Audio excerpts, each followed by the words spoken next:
नमस्कार, मैं छत्तीसगढ़ अखबार के YouTube चैनल इंडिया आजकल के स्टूडियो से सुनील कुमार। अभी पिछला हफ्ता हिंदुस्तान का अफरा तफरी का गुजरा है। गरीबों को बहुत फ़र्क नहीं पड़ा, लेकिन जो पैसे वाले लोग, सरकारी खर्च पे सफ़र करने वाले लोग, बड़ी कंपनियों के खर्च पे सफ़र करने वाले लोग जो थे, उन पे बड़ा फ़र्क पड़ा। एयरपोर्ट पर लोग जो हैं, जिस हाल में पड़े रहे उसको देखकर लोगों ने तंज कसा कि एयरपोर्ट रेलवे स्टेशन बन गए। मानो कि रेल सफ़र करने वालों की किस्मत में ऐसा ही ज़मीन पर पड़े रहना ही लिखा हुआ है। गरीबों का मखौल उड़ाने का ये एक और तरीका रहता है कि एयरपोर्ट की बदहाली को कहा जाए कि रेलवे स्टेशन जैसा बन गया। आपको ध्यान है ना, एक किसी कांग्रेस के एक नेता थे, कौन थे, शशि थरूर थे, जिन्होंने कहा था कैटल क्लास, जानवरों के सरीखे सफ़र करने वाले लोग। खैर, इस तरह की बात करने वाले लोगों का, उनकी पार्टियों का जो क्या हाल होता है वो सब देखा हुआ है लोगों ने।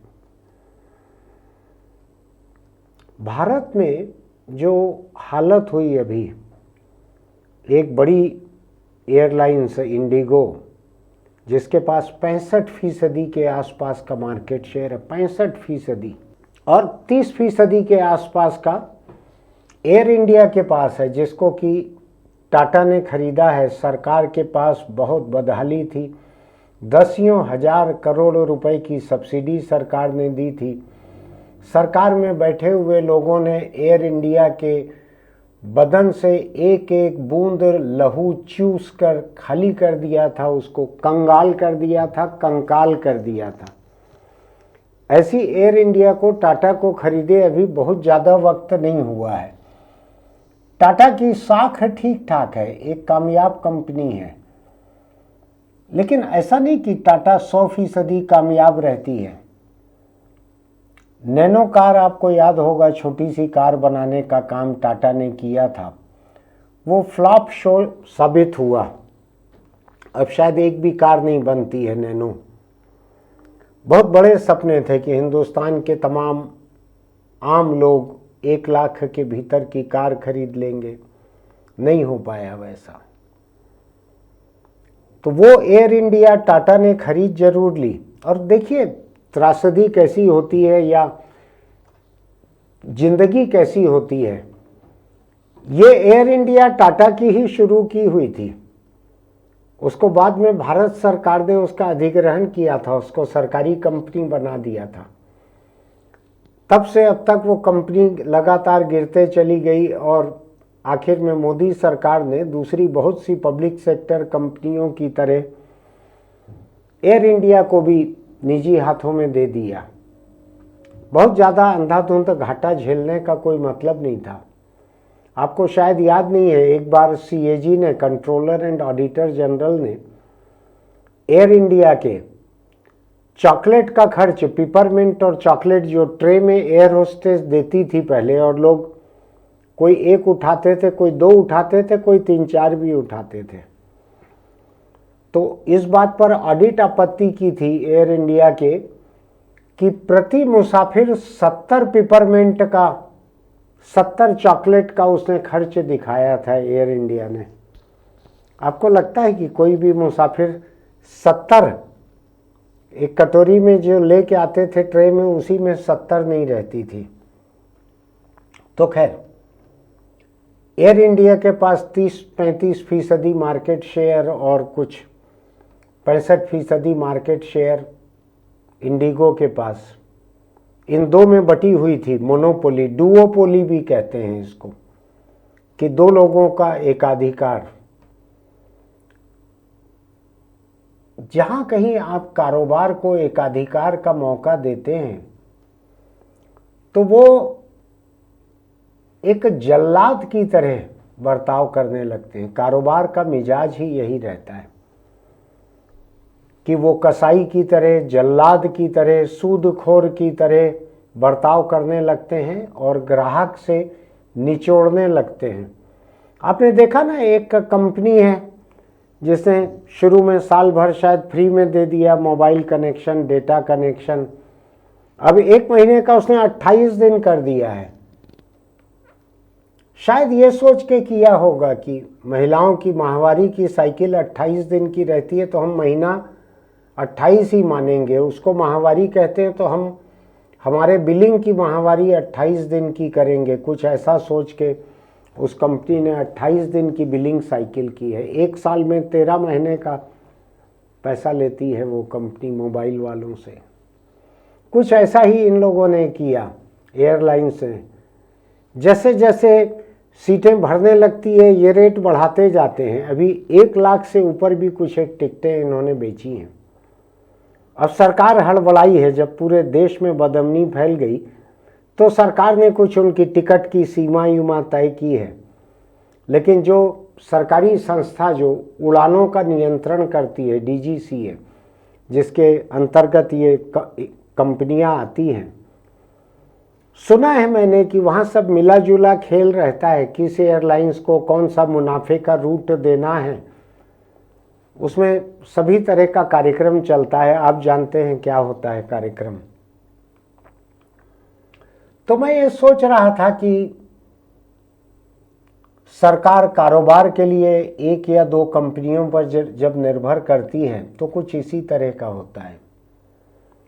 ऐसा ही असल ज़िंदगी में भी होता है। मैं आपसे असल ज़िंदगी की बात करने के लिए ही आया हूँ यहाँ पे।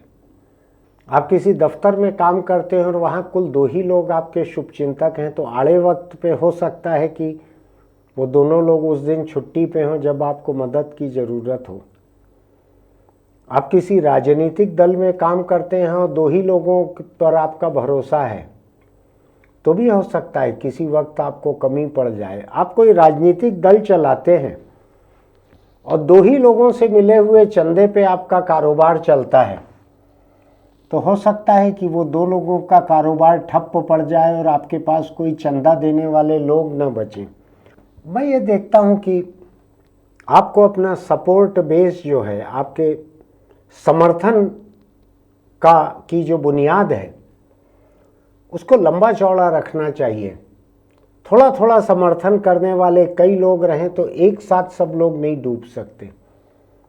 अगर यही हिंदुस्तान में 5, 7, 8 एयरलाइंस के पास में मार्केट शेयर अलग अलग रहता तो शायद ये खराब हालत नहीं होती। लेकिन सरकारें इसी बात के लिए जानी जाती हैं कि वो अपनी पसंदीदा कंपनियों को आगे बढ़ाती हैं। कुछ लोग आंकड़े दिखा रहे थे कि जब UPA की सरकार थी मनमोहन सिंह की, उस वक्त अधिक कंपनियों के बीच बंटा हुआ था मार्केट शेयर। एक वक्त शायद मोबाइल कंपनियां जो हैं, डेटा, मोबाइल, इंटरनेट, इसकी जो कंपनियां हैं, इनमें भी अधिक कंपनियों के बीच बंटा हुआ था। फिर कंपनियां आपस में मिल गई और अब गिनी चुनी 2-3 कंपनियां ही देश में बची हैं। गिनी चुनी कंपनियों का, गिने चुने दोस्तों का, गिने चुने दानदाताओं का, गिने चुने विज्ञापन दाताओं का बड़ा नुकसान होता है।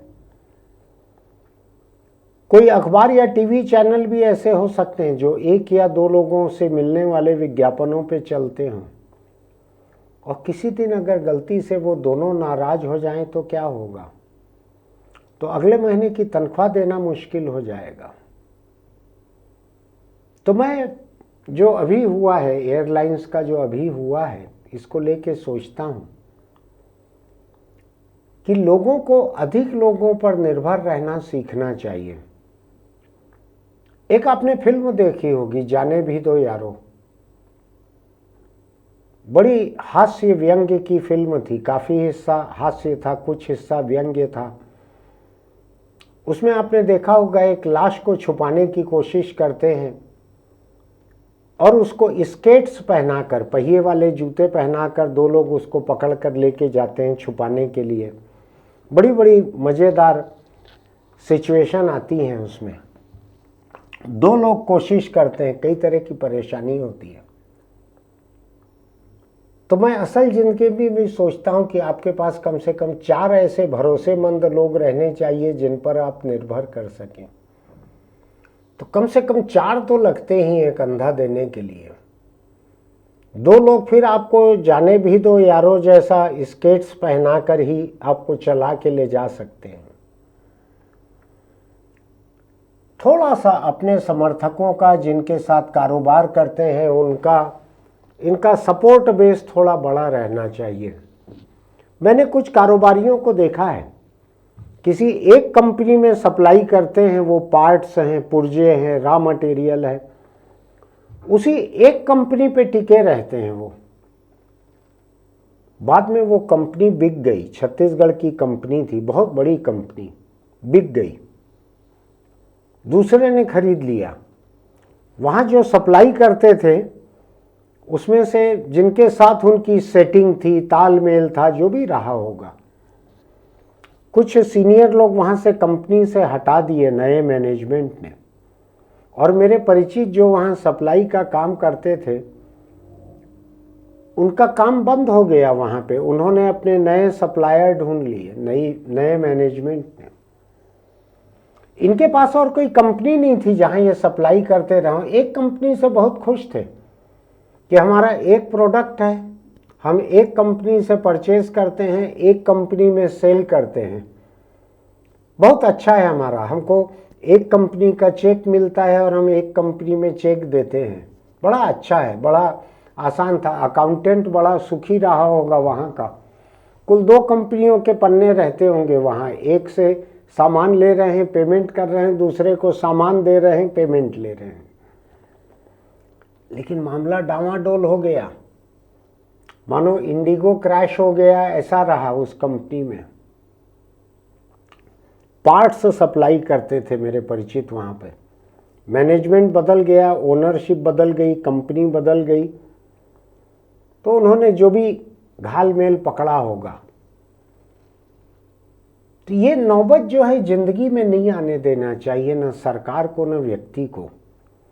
आप अपने कंपनी में, अपने कारोबार में किसी एक ही व्यक्ति पे अगर पूरी तरह से टिके रहते हैं और वही व्यक्ति धसक जाए, उसकी तबीयत खराब हो जाए, आजकल चलते चलते जवान लोग गुजर जाते हैं, अगर गुजर जाए तो क्या होगा। तो ज़्यादा अच्छा यह है कि आपको अपनी जिम्मेदारियों को, अपने अधिकारों को कुछ अधिक लोगों में बांट कर रखना चाहिए। समझदार कंपनी को, समझदार सरकार और समझदार राजनीतिक दल को तो ऐसा ही करना चाहिए। अगर आप बिल्कुल ही 2 ही लोगों पर टिक कर आश्रित होकर, एक इंडिगो और एक एयर इंडिया, इसी पर आश्रित होकर अगर पूरे देश के हवाई सफ़र को अगर चला रहे हैं तो ये गेड़ी पे चलने जैसा हुआ। गेड़ी आप जानते हैं, बांस की बनी हुई रहती है। अभी पिछले मुख्यमंत्री थे भूपेश बघेल, वो बड़े शौकीन थे, जब कोई छत्तीसगढ़ी त्यौहार आता था तो बांस में ऐसे 2 खपच्ची लगा के उस पर पैर रख के चलते हैं, उससे कीचड़ वगैरह आप पार कर सकते हैं। ऐसा आमतौर पर त्यौहार वगैरह के समय इस्तेमाल होती है। तो अगर आप कुल 2 कंपनी पे टिक के चलते हैं, 2 दोस्तों पे टिके हुए हैं, 2 कंपनियों को सप्लाई करते हैं, तो आप गेड़ी पर चल रहे हैं। आपको बताऊं, मैं गेड़ी पे त्यौहार वगैरह में अपने आंगन में, गली में थोड़ा बहुत चल लेते हैं लोग। गेड़ी पे कोई लंबा सफ़र नहीं करते कि यहाँ से बमलेश्वरी जाना है, यहाँ से रतनपुर जाना है देवी दर्शन को, या कहीं और लंबे सफ़र पे जाना है तो हम गेड़ी पे चलेंगे। गेड़ी पे आपके पग लंबे लंबे बंधते हैं, लेकिन आप लंबा नहीं चल पाते उस पे। तो उसके बजाय आपके पैर ज़मीन पे टिके रहना चाहिए, तो आप ज़्यादा आसानी से लंबा चल सकते हैं। जब सरकार गेड़ी पे चलती है ना, एक इंडिगो, एक एयर इंडिया, उस पे चल रही है सरकार, तो ऐसे ही कभी भी लड़खड़ा जाता है मामला। जो फिल्म प्रोड्यूसर रहते हैं वो अगर एक ही डायरेक्टर पे टिके हुए हैं और उनकी 2-2, 3-3 फिल्में एक ही डायरेक्टर बना रहा है, तो उसके गुजर जाने पे क्या होगा, बिल्कुल ही सड़क पर आ जाएंगे। ऐसे कई लोग रहते हैं, एक डायरेक्टर एक लेखक के साथ ही काम करते हैं, दूसरे के साथ काम नहीं करते। लेकिन कई समझदार डायरेक्टर प्रोड्यूसर ऐसे रहते हैं जो एक से ज़्यादा लोगों के साथ काम करते हैं। किसी एक के साथ हादसा हो गया, मान लीजिए सलमान खान जेल चले गया और आपकी तीनों फिल्में उसी सलमान खान पे टिकी हुई हैं, तो क्या होगा? आप एकदम सड़क पे आ जाएंगे, तीनों फिल्में अधूरी रह जाएंगी। तो सरकार के बारे में आज तमाम जगहों से ये कहा जा रहा है कि इसने डुओपोली बनाने दी, दो कंपनियों को अधिकतर एयर रूट्स अलॉट कर दिए उन्हीं कंपनियों को। आज सरकार ने किया है, मोदी सरकार ने इंडिगो को कहा है कि अपनी उड़ानों में 5% की कटौती करो, तुम्हारे पास इतने पायलट नहीं है। तो ये तो साल भर से मालूम था कि इस कंपनी के पास पायलट नहीं है, पहले से पता था। अब तो लतीफ़े बन रहे हैं, लोग रो रहे हैं, एक त्रासदी हो गई है, सरकार पूरी तरह से असफल दिख रही है उसमें। तब जाकर सरकार कह रही है इंडिगो को कि आप उड़ाने 5% कम करो। ये तो पहले से दिख रहा था। जो DGCA नियम बनाता है और सरकार के जो रेगुलेटर हैं, जो उसको रूट देते हैं कि यहाँ से यहाँ विमान आप चलाओ, इतने बजे चलाओ, ये करो, उनको सबको मालूम था कि इनके पास पायलट नहीं है, इनके पास दूसरे कर्मचारी कम है। आप चलो दूसरे कर्मचारी तो कोई और ले लोगे कि पानी देने के लिए ये नहीं है तो ये सही, लेकिन पायलट का काम तो पायलट ही करेंगे, वो तो औने पौने किसी से नहीं करवा सकते। तो इंडिगो से हमको सबक लेने की ज़रूरत है, भारत सरकार को भी सबक लेने की ज़रूरत है। ये 5% कटौती से काम नहीं चलेगा और सबक लेना पड़ेगा, और दूसरे दायरों में भी लेना पड़ेगा, कम्युनिकेशन में भी शायद लेना पड़ेगा और दूसरी जगहों पर लेना पड़ेगा। असल ज़िंदगी में आपको, मुझको, सबको ये सबक लेना चाहिए कि हम किसी एक व्यक्ति पर या दो व्यक्ति पर निर्भर न करें। अधिक लोगों के साथ हमारा लेन देन हो, अधिक लोगों के साथ उठना बैठना हो।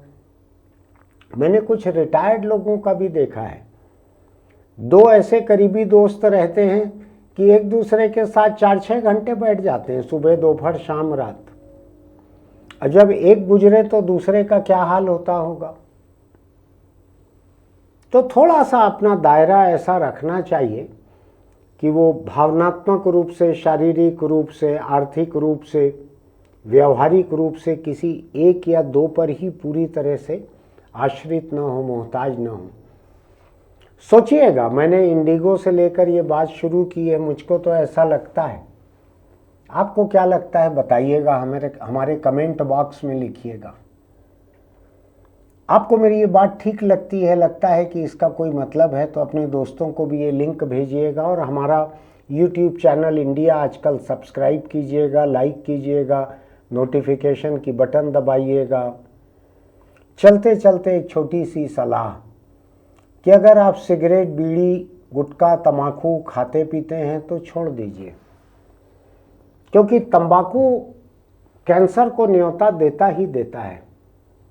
कुछ दिनों के भीतर, कुछ महीनों में, कुछ सालों में वो न्योता देता है और कैंसर बहुत बुरी मौत मारता है। कई और तरह के कैंसर रहते हैं जिसके ऊपर आपका काबू नहीं चलता, वो हो जाते हैं। लेकिन मैं आपसे कह सकता हूं कि तंबाकू से होने वाले कैंसर 100% टाले जाने लायक रहते हैं, प्रिवेंटेबल रहते हैं, अवॉइडेबल रहते हैं। तंबाकू से होने वाले कैंसर 100% टाले जाने लायक रहते हैं। तो कभी तंबाकू का शौक शुरू मत कीजिए। वो शौक शुरू हुआ और मौत तक का फास्ट फॉरवर्ड सफ़र भी शुरू हो गया। सोच के देखिएगा मेरी बात, घर वालों से भी चर्चा कीजिएगा इसकी। फिर मिलेंगे।